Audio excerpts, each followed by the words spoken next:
Asilimia 99 ya watu hawajui kwamba unaweza kuongeza RAM kwenye simu yako. Umezoea kukaa na simu ina staki, kila ukifungua faili linagoma, simu inakuwa slow, inakuwa ya moto, haujui tatizo ni nini.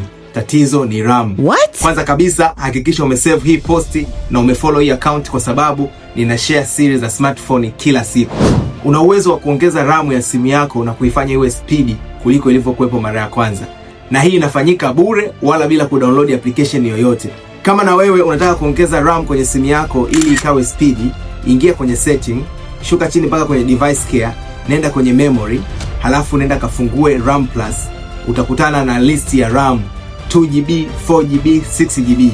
Nenda kachague 6GB. Ukifanikiwa kuseti hii, ongera, manake simu yako kuanzia sasa inakuwa na speedy kuliko ilivyokuwa mwanzoni. Ikumbukwe, hii setting inafanya kazi kwenye Android. Kama unatumia iPhone, comment neno iPhone, nitakuletea hizi setting kwenye iPhone yako. Share na rafiki zako, like for more content like this. Swift Phone Center tuko hapa kila siku kukuupdate matumizi bora na salama ya smartphone yako. We love you guys.